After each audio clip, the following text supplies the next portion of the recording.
daisy chains. Can't seem to recall my true given name. I see my Welcome to the social-engineer.org podcast number 58. 58. Well, thanks for trying. Yeah, it's just not as good as Dave. It's not the same without Dave. It is definitely not. Dave adds that flavor. You know, and I don't have that bass in my voice. I think it matters. Bass matters. It does. For when Dave ditches us for client work or whatever he's calling it now. That's going to be my goal for next podcast then. You know Dave will be ditching us so much because he's important. I know. Not like us. Not like us at all. We love you, Dave. We miss you. We do, but we don't want any more unauthorized soundtracks. Can That's I just true. add that? So we don't have anyone here except for us. It's just us, Michelle. Ping is gone. Yeah, it's so lonely. The halls are echoing. They are. There's no one here to be harsh with us. We're missing Ping. Jordan's inappropriate jokes are missing. So I guess we'll just have to make it do. Make it work, right? Yep. Plus, we got a ton going on, so I guess it won't be too terrible. We have been very, very busy, and it's only going to get busier. That is true, which is a good thing. So our company's growing. We hired more people, which is just awesome, because we're really, really busy, which is nice. Yeah. But besides that, we have some real exciting things coming on in the near future. So DEF CON is coming up, as everyone knows. That's in August, the very beginning. So we have our couple things going on there. We have our SECTF, which by the time this is released, the submission time for any registrants or contestants is passed. So if you haven't got your name in and you wanted to, sorry, it's too late. And we've already been going through the video submissions and picking contestants, and they will be notified by the time you're listening to this very thing right here. So this notification is just to tell people that they can't do it. Yeah. This is basically to say if you wanted to, you're a loser, and Gotcha. You can't. Now, if you are somewhere between the ages of 5 and 12, and you are really interested in DEF CON, and you either run away from home and you're coming on your own, or you're with your parents and they're bringing you, then you can come to the SECTF for kids. Actually, if you run away from home, we really don't want you at DEF CON. Yeah, I was going to say, don't do that. Yeah, it's not a good place. Not a good place to come. Let your parents go over to social-engineer.org and click on the little banner up top, sign you up for the SECTF for kids. This year, we have a really cool competition. It's the Whodunit. We got a corporate crime all planned out. One of my employees is trying to ruin my organization, and I need the kids' help to figure out who it is, find the culprit who did it so we can thoroughly punish them publicly. Yeah, it's going to be great. It's going to be awesome. We have some really cool stuff. And that is still open. So we want you to go and sign up for that if you are between the ages of 5 and 12. The main SECTF, the theme of it this year is tag teams. So this is new for us. This will be the first year we're ever trying this, where there'll be literal teams of 2 people, and you'll have to tag out in the middle of the calls and share calls. And we'll be really interested to see the pretext that make that work. So we're excited about that too. Yeah, it's going to be great. And in addition to all of that, we are running the SE Village for the second year. So besides having the CTF and the CTF for kids, we're going to be hosting speeches based on the human factor. So we already have a couple great ones planned. We have Jason Street, who will be coming in and giving a speech, Dave Kennedy. And there's a couple other surprises coming up, so we'll be announcing those as they come in. But we're really excited about that. And if you can believe it, because I just said this is podcast 58, right? So that means in 2 more months, when we're at DEF CON, it will be podcast 60, which is our stinking 5th year of doing this. Years, yeah. I know, I can't believe it, really. It's been 5 years of podcasting routinely. So we are going to probably throw some kind of anniversary bash. Everyone's invited. Chris is paying. Everyone's invited, and I'm paying out of Michelle's salary, so we will be able to get some peanuts. I was going to say, that's going to get us maybe a cake and a club soda. Cake. Well, you like cake. I do. I love cake. So, we'll share the cake and the club soda, and everyone will be happy, and it will say 5 on it or something like that. That sounds awesome. It will be an awesome party, like one that Vegas will remember forever. I can't wait to be a part of this. Yes. Yeah, it's going to be great. thousands of sweaty, smelly people packed into a room that's too small for its own good. I'm reconsidering my hugging strategy this year. No, you can't reconsider it. Some people are coming to DEF CON just for that. So you have to continue with the hugging strategy. Plus, we have new huggers this year. We have new team members that will be coming, and you have to teach them the ropes. You can teach the hugging methodology down the line. They can sub for me, and I'm thinking this year I'm going to hand out handy wipes prior to the hugs, and maybe it'll make it. Like full body handy wipes? Yeah, man. I'm down for that. Yeah, I'm sure they have giant ones we can buy, and you'll be like, excuse me, sir, can you please use this all over yourself before you hug me? Yeah, if I can expense that, that would be awesome. That would be cool. I'm in with that. I seen some of the people you hugged last year. It was scary. So let's see what else. That's all DEF CON stuff, so that's excellent. Now, right before DEF CON, as everyone knows, was Black Hat. If you were following, you may have known or seen that our class sold out a couple weeks ago at Black Hat. And there were some people in the waiting lines, I guess, and Black Hat had come to us and asked if we would open up a few more seats. Right now, there's, I think, 4 or 5 more seats left in that class. So if you're interested in taking the Advanced Practical Social Engineering class at Black Hat, now is the time to get in, because I believe by the time this comes out, the price has increased. So if you didn't get in, you're going to be paying the higher price for the Black Hat class. Yeah, and again, we're sorry. We are sorry. This podcast is just our way of letting you know you're too late on all the cool stuff. So, sorry, yeah. If you're listening to this, you're late for everything. But here's one thing you're not late for. You're not late for signing up for the Baltimore class. If you missed Black Hat and you want to still come to the SE class, the last one for 2014 that's public is one in Baltimore, Maryland, right in the Inner Harbor. It's going to be a beautiful location in November. And it's just going to be a really fun class. So there's a few open seats in that one still. So get your registration in, get signed up, and we'll look for you there. And then we'll be announcing the 2015 training schedule in the next couple months. So you'll have time to plan for that. But in the meantime, you got Black Hat and Baltimore. We released the infographic. That was a big deal. That got retweeted all over the universe, got put on Dark Readings homepage. There was a couple other places that featured it. So that was kind of exciting for us. It seems to have made its way onto Pinterest and other places that are getting utilized a lot. So it's a social engineering infographic that we used data from the most current Verizon report, as well as many other reports from the last year, to talk about vishing, phishing, and impersonation, and how it's being used, statistics on its use for crime, and then, of course, mitigation steps for social engineering. So you can check that out right on the .org. There's a nice blog post there that features the infographic, and you can find it there, or you can go to the resources part of the website, and it's right there under the resources.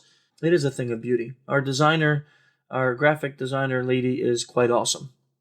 Your book, man. Actually, I got big news on the book. I have literally gotten lots of people that have been emailing me and asking when the audio version of the book is coming out. And I literally didn't have an answer because I was not in the loop with its production. Then about a month ago, I got an email from my publisher and Audible and asked me if I wanted to be the voice talent for my book.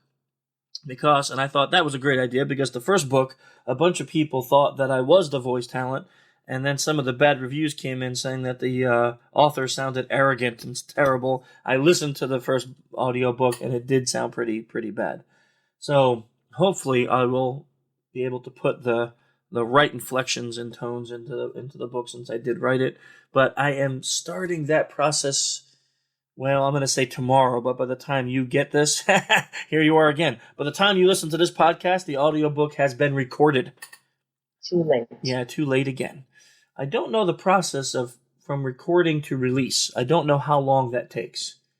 What we will find is that it probably will be out in the next month or so, and then there'll be an audio version of the Unmasking the Social Engineer, the Human Side of Security book. So I'm really excited about that, actually. Yeah, so that is a good one, and the book is still selling quite well, and it's been featured on a few psychology websites, and there's a psychologist out of the UK that wants to interview me about the book, so we got some pretty interesting things coming up on those topics. I'm excited about that, of course. And I will say, last month's podcast with Dr. Ekman is one of the highest downloading podcasts we've had ever. in the history of the Social Engineer podcast, which I think is kind of cool because it was basically just a conversation between the doc and us, and it ended up being one of the highest downloaded podcasts. Everyone loves to listen to that guy. He's just a nice guy. He really is. Just a nice guy. Okay, but this month, what do we have? We have a brand new guest, and I'm going to probably say his name wrong and he'll correct us, but it's Michael Inzlicht. He's a doctor. He's a psychologist that studies the mechanisms of self-control. Found some of his research online and was reading a little bit of his research about self-control, and he's got some really interesting thoughts on what self-control is, how it works in the human brain, how we can improve our self-control, and of course from a security standpoint, what's important for us is analyzing how people view, utilize, and lack self-control, and then we can analyze that to see how social engineers may be using that from a malicious standpoint. So we're going to get the doc on now and talk to him about this topic. Dr. Inzlicht, how are you doing today? I'm doing great. How are you guys doing? We're great. That's okay. Now you're not doing too good, are you? No, my feelings are hurt. Yeah, well, the doc here will help you with your self-control of being overly sad on these things. I would appreciate that, yes. Dr. Inzlicht, maybe you could just talk to us a little bit about what started you looking into this area of research. Yeah, that's an interesting question. And I've taken a bit of a circuitous route because earlier in my career, I was interested in, and still am to some extent, but not as much now. I was interested in the psychology of stigmatization. What is it like to belong to a negatively stereotyped or stigmatized group? And I worked in an area of social psychology on a phenomenon called stereotype threat, which is basically the idea that when there are negative stereotypes that exist about you or your group, and you're in a situation where that stereotype can become self-relevant, you become worried about confirming that negative stereotype. And you don't want to. Paradoxically, they can lead you to freeze up and to actually confirm it in some strange way. So that's kind of what I started doing. And one of the extensions that I was interested in was looking at how being a target of negative stereotypes, so belonging to a stigmatized group, could affect not just, let's say, academic performance, but could also affect things like, your ability to control yourself. So could it impact self-control? So that's how I kind of got started. And then once I kind of started asking that question and getting some preliminary answers, I started saying, hey, well, okay, maybe being stigmatized can lead one to have less self-control in various situations. But what is self-control and how does it work? And, what are the models of self-control that are out there and are they right? So that's kind of how I kind of got started. Well, that was actually going to be my first question is, I think a good place to start us out with for our listeners specifically is to sort of define the construct of self-control, and I think all of us sort of have a layperson's understanding of what that means. Do I take an extra piece of cake after dinner? And so what I was wondering is if when studying this, is this how you define it? Is it really sort of our common understanding of what self-control is? Right. Yeah. So that's a great place to start, and it's a good question. So, what is self-control? How do you define it? Typically, self-control is seen as overriding some strong or dominant response, overcoming something. So, if you have a strong response, leading you in one way, yet you have another goal suggesting that you should do something else, you have conflict. Really, I base my kind of definition of self-control from cognitive psychology or cognitive science, where they study something called executive control or executive function or cognitive control. It comes under various names, but it refers to the same thing. And some people suggest there are three forms of executive function. So one is inhibition, so pushing things out of your mind, suppressing something, overriding something. So let's say you have a dominant tendency, you see food and you want to grab it, but yet you're on a diet, so that would be pushing that thought, maybe even literally pushing the food away. A second form of self-control of executive function, I should say, that people talk about is the ability to switch between tasks. So let's say you're working on one thing and then very quickly you have to switch into something else. Well, That takes executive function because you've got to kind of restrain or inhibit like the one thing you were doing, let's say a certain set of rules that you were doing, and completely stop that and engage in a second thing. So multitasking may involve this form of executive function.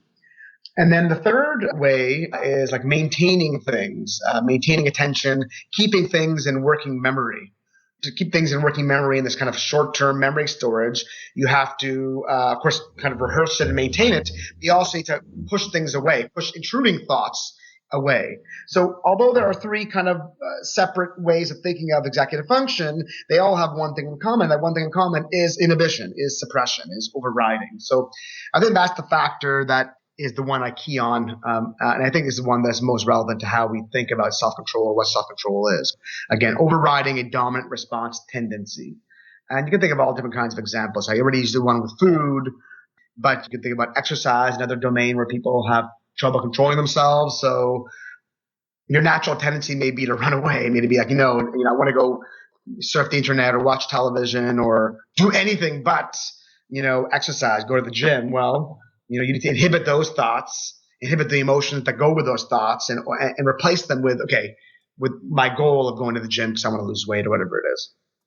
I want to back up a second because you said a lot of interesting things, but the one that piqued my interest in the beginning, you were saying what started your research was first you started looking into how stereotypes affect people, so you wanted to kind of analyze the self-control aspect of that.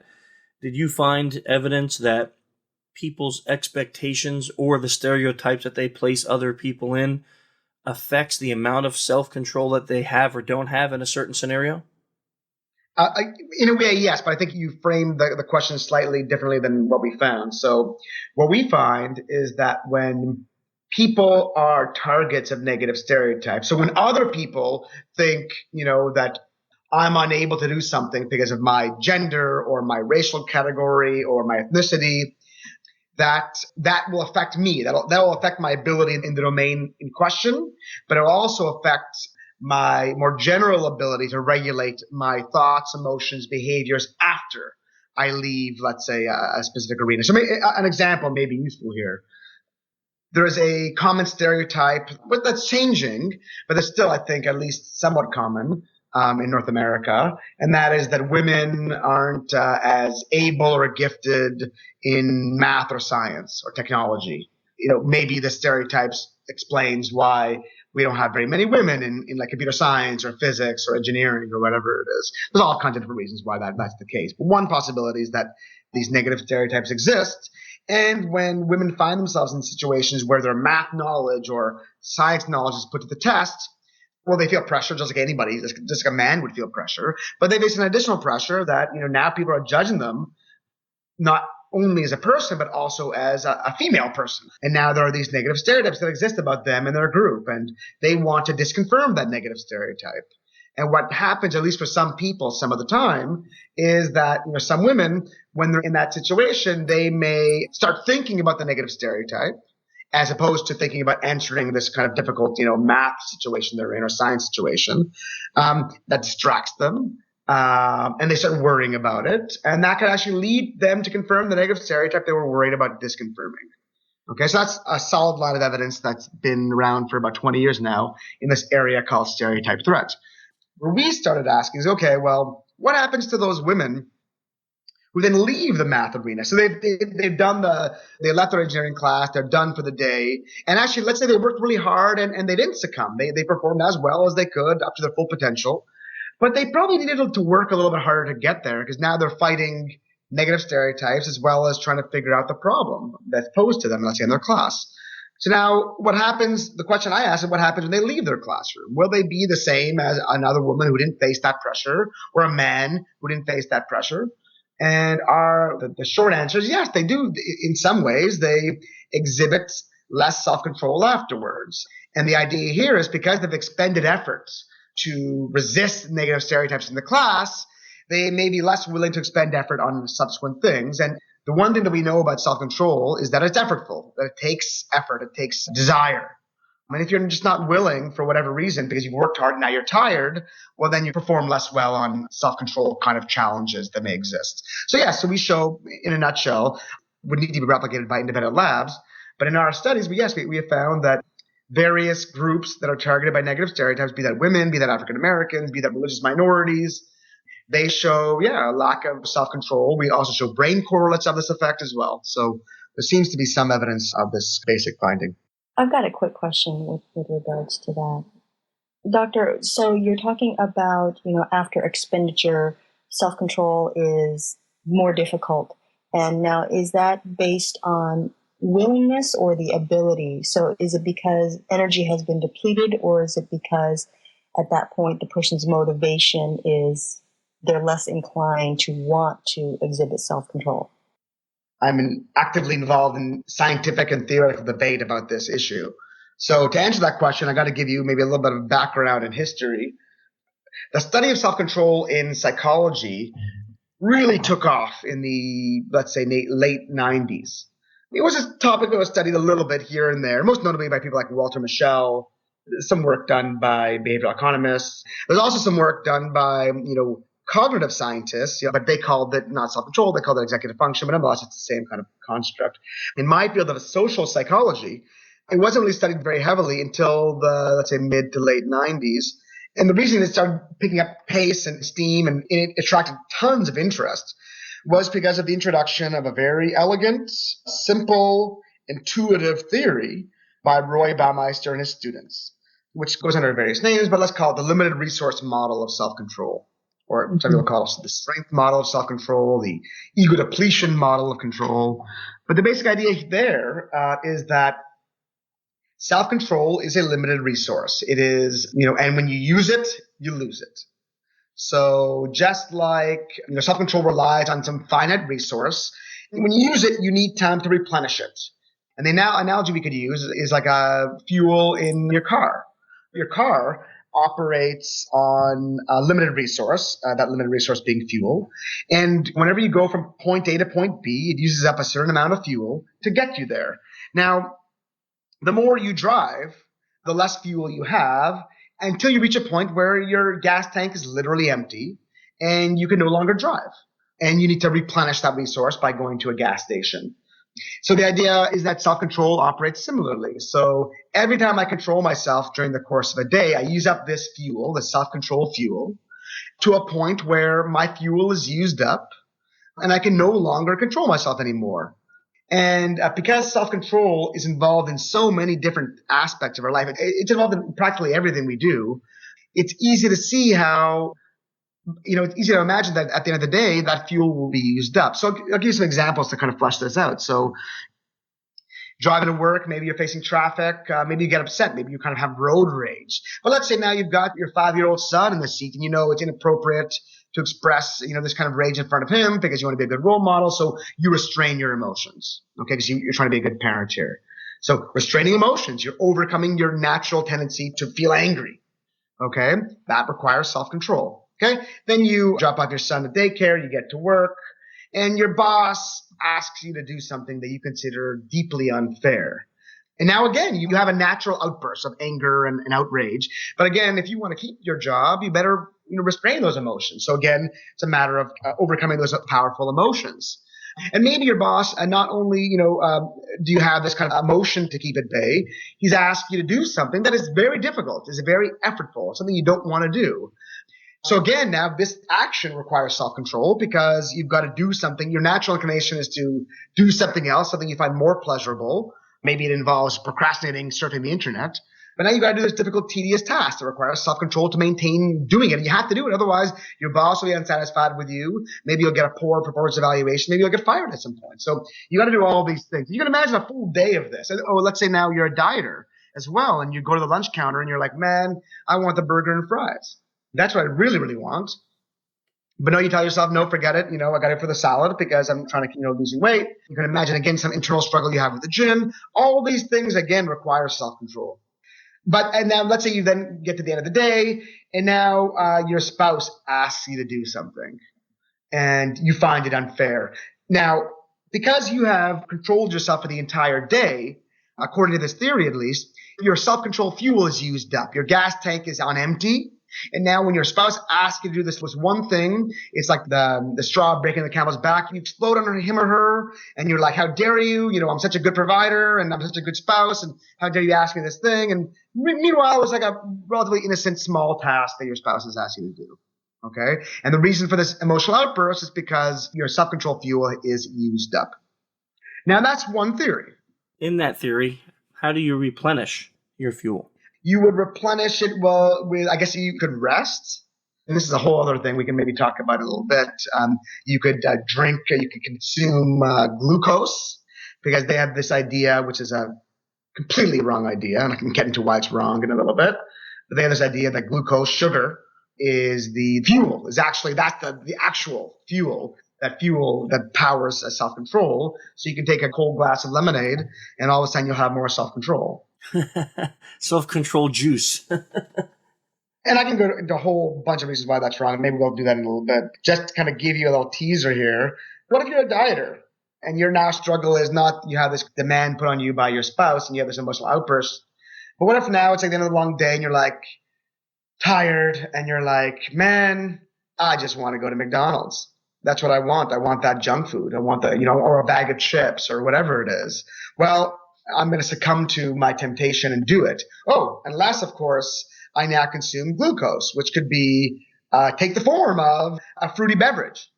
But that's exactly the wrong thing you want to do. If you're trying to restrict the amount of calories you intake, having a beverage that requires more calories, that's not going to help you with your goal. So there's an internal inconsistency there, but there's other kinds of way more serious problems with this idea.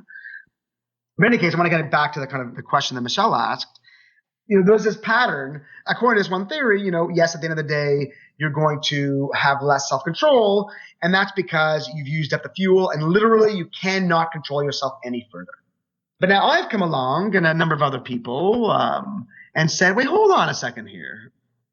This phenomenon may be right. Like, it may be the case, and it probably is the case, that yes, when you're tired at the end of a long day, you're going to perform less well on quote unquote self-control challenges. Okay. So if you're on a diet, you have the delicious plate of food in front of you, that's a self-control challenge. You want to be a good husband and your wife asks you to do something and you find it inappropriate. Having the emotional reaction versus restraining that emotional reaction, that's another self-control challenge, right? Do you succumb to the self-control challenge? Do you kind of do the wrong thing, so to speak, because you're unable to control yourself? Or is it that you don't no longer feel like controlling yourself? So is it a question of inability, or is it a question of a lack of willingness?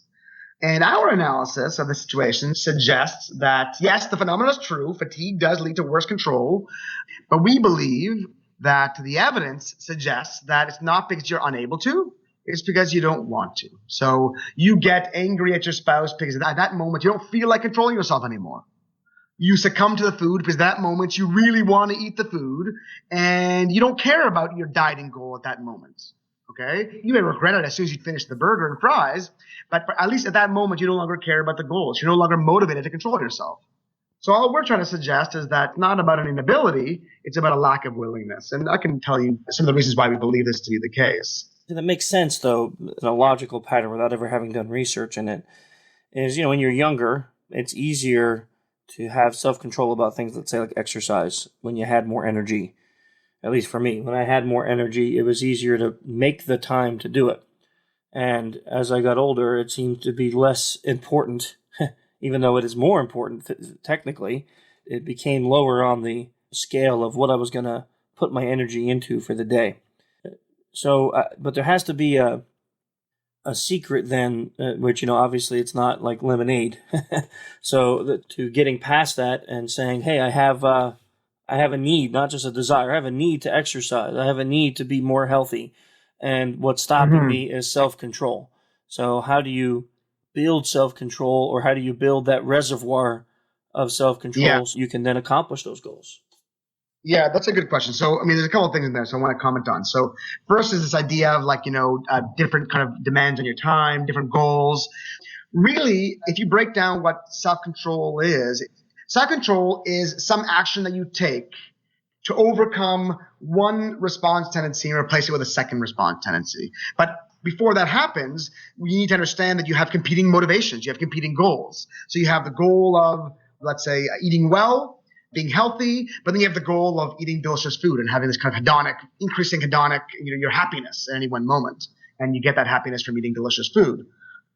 You have the goal of doing well on your exams, but you also have the goal of, keeping up to date with your friends on Twitter or Facebook, right? So you have these competing goals. And self-control is literally, asking yourself, okay, what is my real goal? What is my long-term goal? In the most cases, that's going to be eating well. It's going to be doing well in your grades, doing well in college, I should say. And then when you realize what your actual, real, most important goal is, then you kind of can suppress or override, I should say, the second goal that may be there. Okay? So now what we think happens when people are tired, you become tired by expending efforts. Okay? But also not just expending any kind of effort, expending effort on things you don't necessarily want to do. Okay? So working, sometimes most people, unfortunately, they work in jobs that are tedious and boring, or at least have elements sometimes of the day that aren't enjoyable. So you end up expending effort on something you don't really want to do. That is at least that's one input, one contributor to feeling tired. Okay? And modern theories of fatigue or feeling tired suggest that, the fatigue is an emotion. It's a feeling state. It's negative. And most modern theories of fatigue and of emotion more generally suggest that emotions are functional. They provide information. They tell us something about ourselves. And one point of view is that fatigue signals to a person that they should reevaluate what they're doing and determine whether there are other goals they could be pursuing instead. Fatigue is kind of acts as a brake, and it tells you, it kind of suggests, hey, maybe I should stop what I'm doing, stop expending effort on this one thing, and maybe this other thing will be better for me, or maybe it'll be more enjoyable, or whatever it is. Okay? So having competing motivations there is really an important facet of understanding why self-control breaks down. According to this analysis, it breaks down because, people determine, at least at that moment when they're feeling fatigued, that thing that they were working for, the thing they were expending effort for, is no longer as important to them as it was moments or maybe earlier in the day, and that something else is more important. Maybe the desire to eat junk food, maybe the desire to kind of vent your emotions, maybe the desire to watch television is more important to them at that moment. The reason I got into that discussion, self-control is not so much an ability as like a reconsideration of your various goals. And we have all different kinds of goals floating in our heads, and sometimes they compete for attention. So then the question of how to improve self-control becomes a question of changing your relationship with your goals. The solution isn't like, drinking lemonade, ingesting glucose to build up this quote unquote self-control muscle. Another strategy of improving self-control based on this kind of resource model is, exercising self-control. So by exercising, a control in one domain, for example, keeping a food diary, that will lead you not only to be good at eating the right kinds of food, I should say, but it will lead you to have better self-control more generally. Okay. My take on that is that, there's not enough research on that idea right now.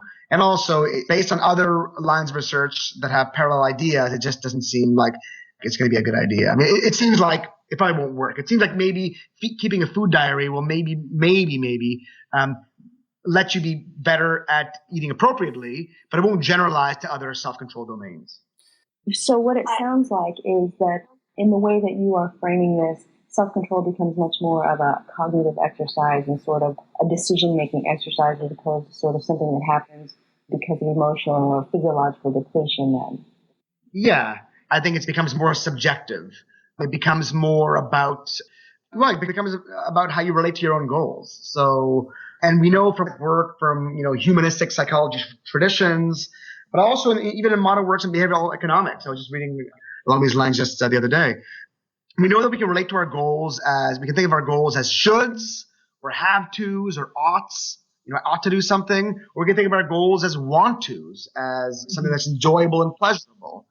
And yes, some things probably are more amenable to being wants. Like I think consumption of fatty and sweet food is a want, is intrinsically pleasurable. Some things are probably more aligned with ought tos or have tos or shoulds, things that require effort. But I think these things can shift. It's kind of like engaging in some kind of mental gymnastics to to kind of relate to your goals differently. And we know that, that we can relate to our goals differently. So if I think of eating, or let's say restricting my eating and being on a diet, if I think about my diet, something I'm doing because I want to please my spouse, because, she's mentioned something about my weight. Or if I think about, restricting my eating because my doctor said, listen, if you don't eat better, you're gonna die eventually. Well, then at some level, you may be doing it for people. You're doing it like to please your spouse, to please your doctor. And you're thinking about these things as obligations. And even sometimes there may be even obligations to yourself, but nonetheless, there are still obligations. But by kind of thinking about all our goals that we have, competing for our attention, and thinking about them in terms of the hierarchy of needs and goals, we can think of we can then come to support our eating goal for other kinds of reasons, So we could think about, our eating goal. Well, first of all, like eating well, doing it because not because your doctor wants you to, but because you want to be healthy. Okay. You want to be around for your children and you want to be healthy for them and for yourself, right? So all of a sudden now you're kind of supporting your goals with autonomous kinds of reasons. They're aligned with what you really, really value in life. This goal becomes really much more meaningful to you. And by thinking about your goal that way, research has shown that you'll be better able to maintain them, even in the face of fatigue, even in the face of, quote unquote, having no more self-control left. That's that kind of a basic message that I think comes out of these ideas. So let me ask you this, because you're like basically what you're talking about is reframing an issue, reframing yourself, reframing your thinking about a particular topic. Let's say like you're using the one of eating. Let's go to something a little more security-based. Like I'm thinking about Philip Zimbardo's Stanford prison study. I'm sure you're familiar with that research there. The clothing that was given to, let's say, the guards reframed their thinking that they had to be this particular type of person. And they began to treat these fake prisoners pretty badly quite quickly. And it kind of fits back into maybe what you were saying in the beginning about stereotypes. So they had this stereotype. They thought a guard will act a certain way. So we're going to act this way. They did lose their self-control, right? They lost their self-control and they treated people pretty poorly, even though they had committed no crime. Even if they had committed the crime, they still treated people very poorly and not very fair. In that context, it's different than now dieting. Now we're talking about reframing stereotype that you have on a whole class of people, but doing that for yourself. So yeah, maybe security guards, maybe prison guards do act that way. But if I'm going to be a prison guard, I have to reframe myself so I don't act that way. How do you do that? How does one do that? Because I'm thinking also in a real context, we may have people who are security guards for actual buildings that get broken into. And they have all these things against them. Not only do they have a stereotype about, what a rent-a-cop is, let's say, but now they're overworked, so they're physically and mentally tired. And all of those things are now depleting their self-control. So how do they combat against all of that? Yeah, so I think I see where you're going. So the idea here is so security guards, well, first of all, they're working long hours. They may be working at night, which is maybe a little more difficult. Changing their sleep patterns. They have stereotypes against them about, how they're not good people, let's say. What happens then, let's say at the end of a shift, when now there's some security breach. There's someone there that's doing something they shouldn't do. Now the security guard can lose self-control, so to speak. I wouldn't say lose self-control, but I would say, their motivation changes, their motivation wanes. And now all of a sudden they can act towards this person in a human way, in a respectful way, in a lawful way, or they could be bullies, they could be jerks, and treat them unfairly and not well. And they may want to do that in some way because they're tired, exhausted, and their emotions are kind of running wild. So what can they do? So I don't think they should be drinking Kool-Aid or lemonade or practicing self-control, in some kind of domain. I think they can remind themselves of the importance of their job. Remind themselves why are they doing their job? Remind themselves why it's that doing their job is part of their core values, meaning, they're trying to secure buildings and make sure that people's possessions are safe and how that, ultimately their job is integral to society. without a sense of security around property or people's, that society to some extent can break down. So you can think of your goal as a laudable one, as a goal that's, needed and important. And when you think about that goal, and then you also think about, a code of conduct that not only is required of you, but you really want to act that way because you don't want to perpetuate some negative stereotype about, like you said, rent-a-cops. And you also don't want to lose your job. You also don't want to break the law in any way yourself. So if you can reframe your goals and remind yourself why you're doing it and think about why what you're doing is important to you and why it's a good thing and it's aligned with your values, then all of a sudden at the end of the long shift, you may remember those things and then be less likely to kind of fall apart and lose control and maybe do something that you regret later. One thing, but there are other ways. So actually, I just published a paper. Well, I should say just got accepted recently on the title of the paper, I believe, if I'm remembering it correctly, is something like Exploring the Mechanisms of Self-Control Improvement. And we basically asked the question, okay, if we don't buy this resource idea, the glucose idea or the drinking or the exercising self-control idea, how do we improve control?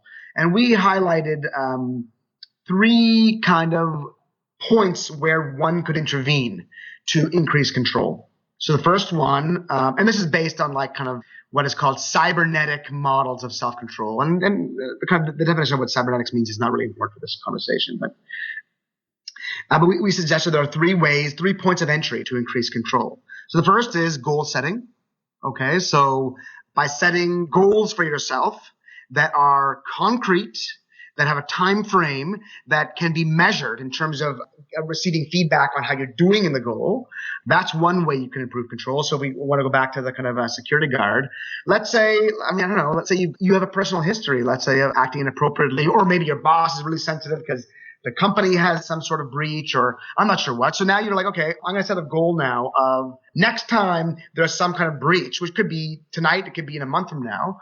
My goal is to act in accord with the code of conduct of my profession.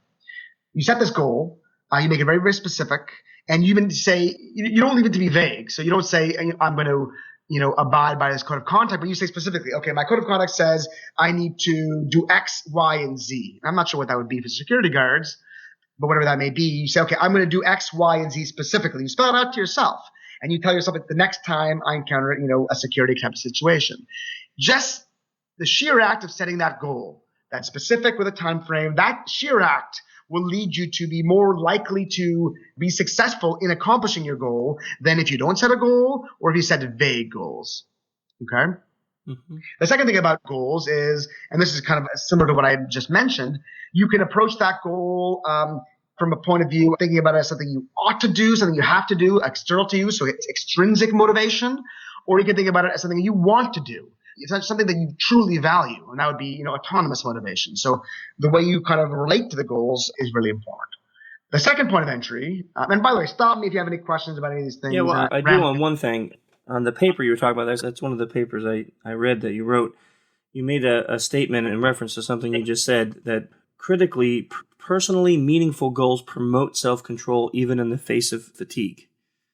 In essence, boiling down what you're saying is that it's not really... the company is not going to be able to motivate the employee, let's say that security guard, to be more self-controlled. It's going to have to become a personal endeavor on their part. So yeah, okay. I agree and disagree with what you said. I do think it's ultimately up to the person to figure out for themselves, why what they're doing is important and good and aligned with their values. But I also think a company can encourage, you can support autonomy by reminding your employees of why it's personally important to them. You don't stress why it's important to the company and the company's bottom line, but you suggest why this is important to you as a human being, and why this is a good thing and why you probably maybe didn't realize it, but you actually value this. So let's say there's, some kind of brochure that the company would put out to encourage, following a code of conduct. That can be framed as, you better do this, otherwise you're going to lose your job. Or otherwise you may get arrested, or otherwise you may see prison time, right?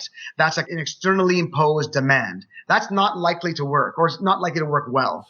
Or the company could say something like, this is why the code of conduct is important. And the reason it's important to the company is the same reason why it's important to you. And that's because we believe in treating people fairly. We believe in equality and justice. And this code of conduct is about helping you act in a just manner, right? So now all of a sudden you're framing this thing as like, you really want this, as opposed to you have to do this. So I think that's a key thing that I think companies can do relatively easily. Yeah, so the other modes of entry are what we talk about is attention. So a key aspect of control is knowing when you need to control, right? So in the heat of the moment, sometimes you forget about your goal, or you forget that your action is misaligned with your goal. So again, if we go back to the eating example, sometimes you may mindlessly eat. You may literally someone put a bowl of chips in front of you or next to you and you're just mindlessly grabbing it. You're actually, in a way, kind of forgetting, in a way, what your actual goal is. Right? So you need to know when your behavior is misaligned with your goal. So that's ultimately a question of attention. We need to find ways to hone our attentional capacities. And there are various ways to do this. So one that has kind of received a lot of attention from the scientific community lately is this idea of kind of mindfulness or mindfulness meditation. Some people kind of discount it as kind of this hokey new age kind of stuff, but serious scientists and neuroscientists are really getting into this, and it's not so hokey. And, developing this capacity, and mindfulness, I should define it, is simply a capacity to focus on the present moment, and to focus on the present moment with a spirit of openness and acceptance and non-judgment. It's not just, kind of being in the here and now and staying focused, but it's also being okay when you mess up. It's forgiving yourself when you aren't focused, and also not judging what you're focusing on, and just being okay with what comes up. And that can include negative things. Like you may discover that you're thinking negative things about yourself, and then you beat yourself up for doing that because you're not supposed to do that. Or you may discover that you've got negative emotions that relate to someone else, that's someone that you actually think that you care about, like your spouse, for example. And it's not abnormal to have negative feelings about your spouse from time to time.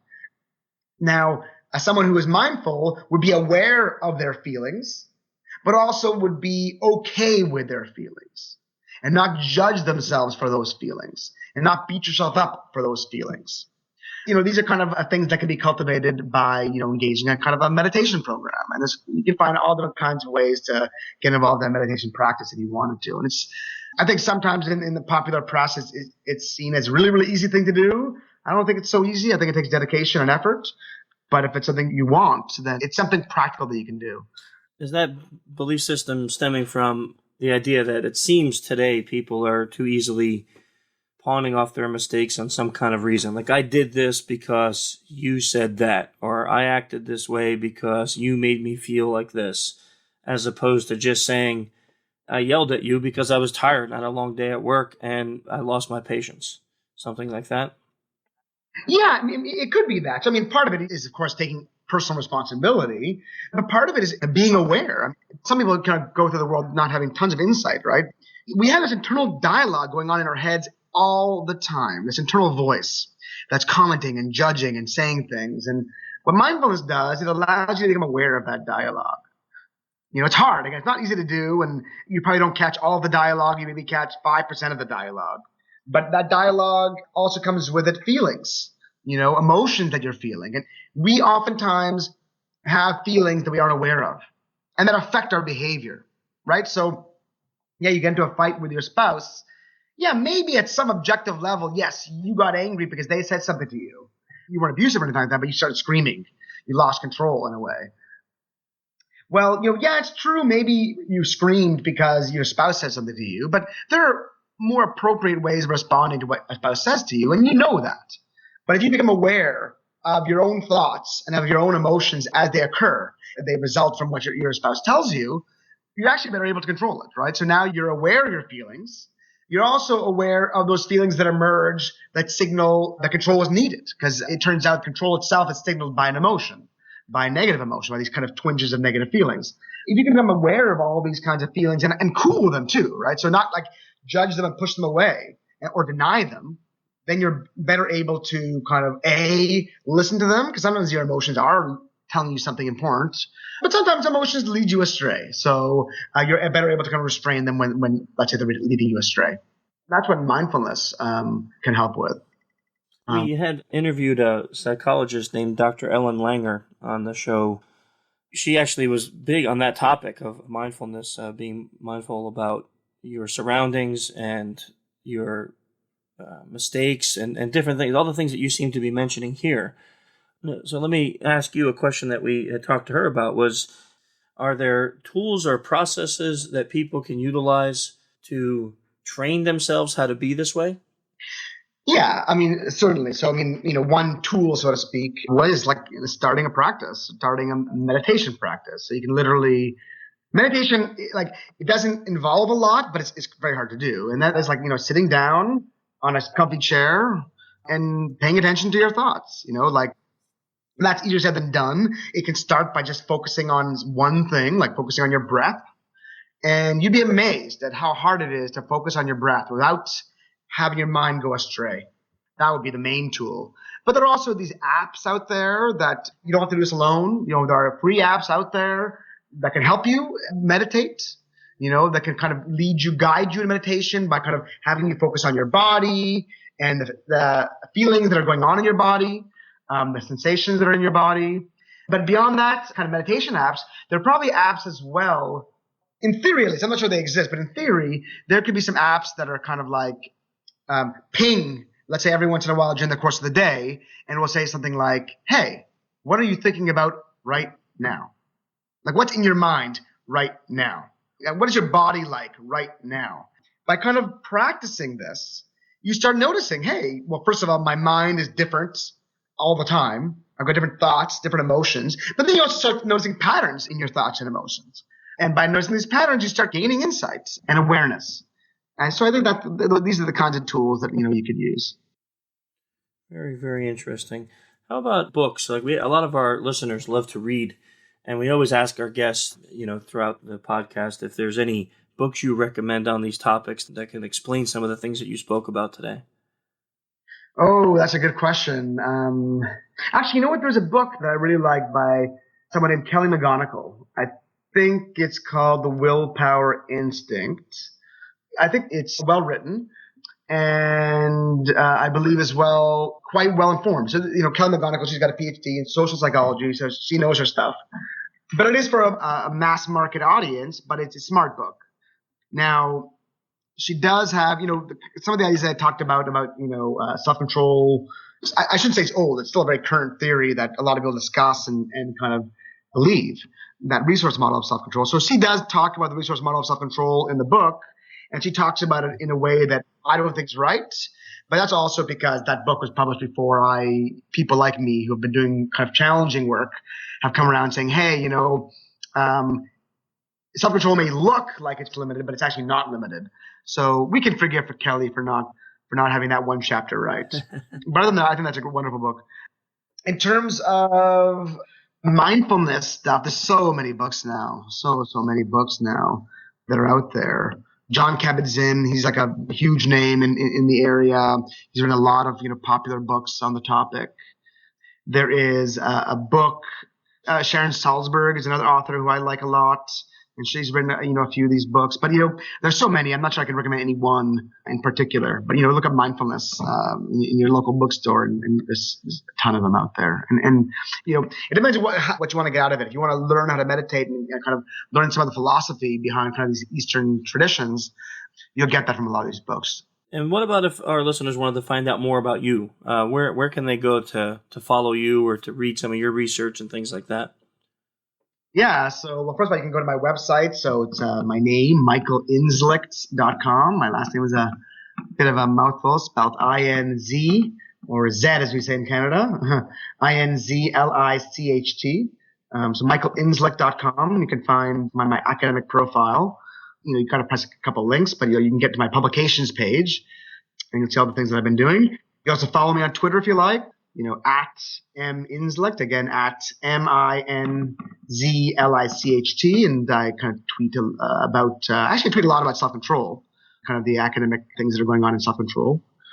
Yeah, I guess those would be the main things. And you can just Google me as well. So I've written a bunch of op-ed articles on the topic, so you can probably find those relatively easily. Yeah. Excellent. So I'll make sure I put your website in the show notes, and people can get right to it, as well as your Twitter account. sure a lot of people will be interested in reading some of that research. That's where I found that research that you were referring to during the podcast. So I know you have it all listed there, which is nice. A lot of times it's hard to find people's research just out in the open. So it's nice that you have it all there for people to look through and read. So I appreciate that. This has been fascinating for us. This is a really interesting topic, and it's something that that for us has a lot of value. Because again, we are always talking to people and trying to help them learn what's going on in their thought process, how they're making these decisions, and what's affecting those decisions, so they can then be more secure against human-based attacks. So I think your research is just fascinating, and it will have a very large implication on human-based security. So I really appreciate you coming on the show today. Well, thank you very much for having me. It's been a fun conversation. Thank you very much, Michael. Thank you, Doctor. I appreciate it. Talk to you soon. Well, another great podcast. When I was reading his research, especially that paper that he was referring to, I think that one of the things that I really wanted to discuss is what he got into a lot was this depletion of self-control, and if it was possible to kind of refill the tank. So it was nice to have him give us some tips on that, which really to me kind of points back to our whole motto about security through education, right?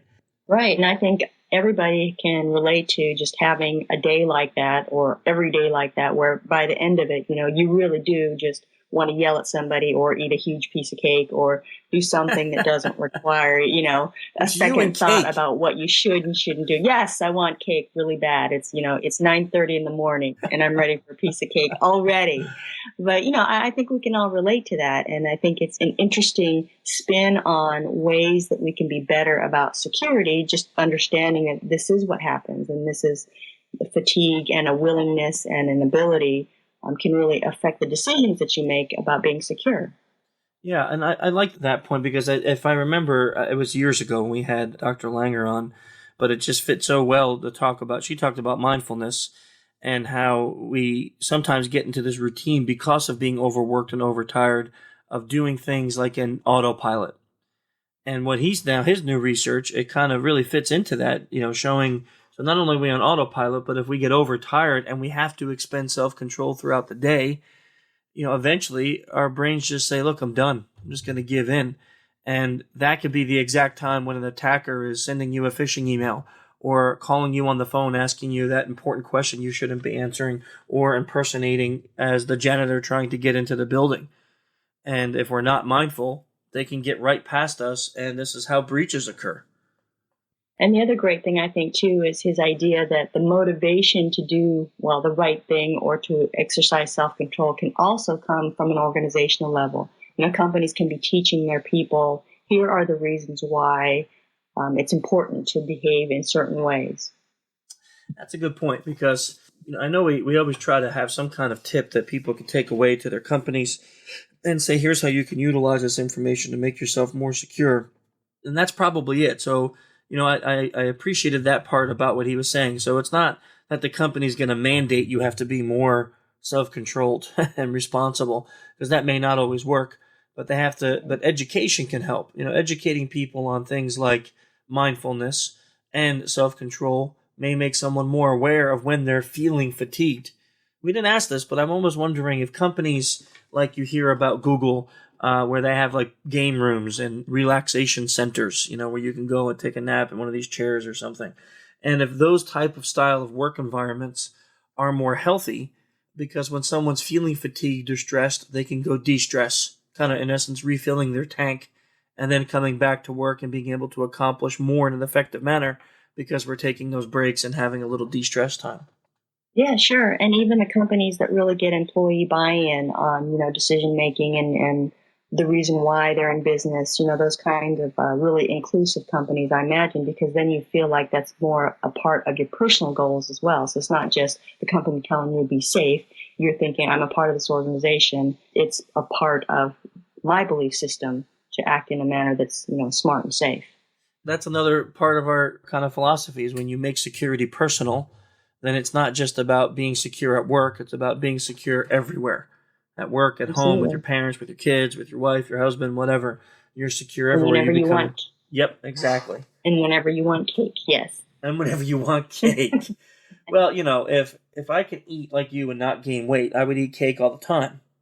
The problem is you eat and I gain weight. So that really that creates a dilemma when your lack of self-control hurts me. So it's not True story. True story. It's not good. When we train together, it's terrible. I eat like salads and I gain 10 pounds because she eats cake all the time. Yeah. Another great show, great podcast, and I thank you for not ditching me like everybody else in our panel. You had self-control, and you came. I did. Even though it was really early in the morning for you. Yeah, but you know what I'm going to go do now? Take a piece of cake? Yeah. That's what I thought. As soon as we're done. Yep. So if you want to follow us, of course, you know our Twitter, it's Human Hacker, or our corporate Twitter is SOC Engineer Inc. Our website's www.social-engineer.org and social-engineer.com. And by the way, if you haven't seen it, you got to check out the new .org because it is a work of art. We have redone it after 4 years or 5 years of existence on the site, and it is just a beautiful site now with making it a real research tool. If you're on to IRC, it's the irc.freenode.net network, and it's channel social-engineer. Those are all the ways you can reach out to us. You can find our emails and other communications on the sites. If that doesn't work for you, then maybe we'll see you live at DEF CON and Black Hat. And don't forget also, guys, right after that is DerbyCon. So you want to check out that there too. We'll be there at derbycon.com. So, everyone knows that with the SECTF, it's and everyone that ever goes to DEF CON or runs a competition or any kind of contest there knows that it's a lot of time and energy and effort, and there's money involved. And without sponsors, we would not be able to make the events as awesome as they are. So, this year we're really excited because we were able to get some companies that have been interested in sponsoring us for a really long time and have been supporting us for many, many years. So Wombat Security is one. They have been supporting CTF. I know this may be going on their second or third year, and even before that, they were very supportive in the way they talked about it in the community. So we're really excited to have them on board as a sponsor. And Trusted Sec is another one that we're really excited to have as a sponsor. Dave and his crew over there, they built a really awesome company, very security-minded, and of course, he's been supporting us here on the podcast for years. And of course, our other sponsor is Pindrop Security, and those guys supported us last year as well as this year. They focus on phone-based security, and those guys really do a great job at helping people learn how to be more safe on the phone. They focus on telecommunications security and things like that. They've been supporting us for the last couple of years too. So without their help and their support, we really wouldn't be able to run the CTFs and have the cool prizes that we have and all the fun stuff that's going on there. So we really want to thank them for helping us out with the sponsorship. So you can check them out, wombatsecurity.com, pindropsecurity.com, and of course trustedsec.com. So that finishes up another podcast, guys. We'll see you next month. See you. Next month. See ya. My heart is gone. I'm gone cold.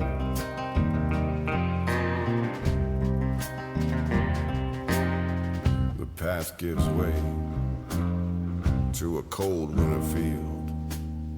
The ground below, hard as steel. Beyond the hill, a distant song. But that hill keeps going on and on. My heart is gone. I'm gone cold.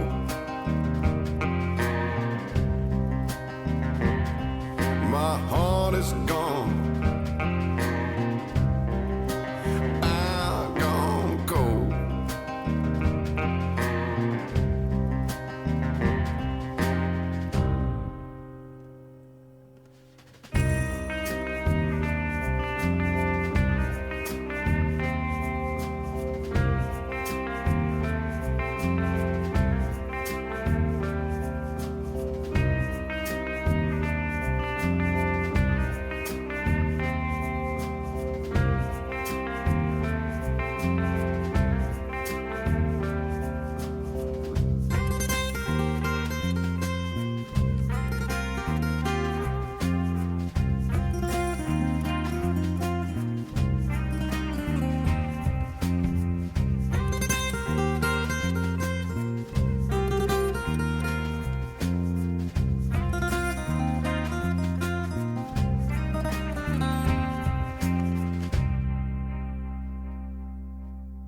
swan boats, and daisy chains. Can't seem to recall any given name. I see the footprints, how they come, how they go. Was that only a moment, or many years ago? My heart is gone,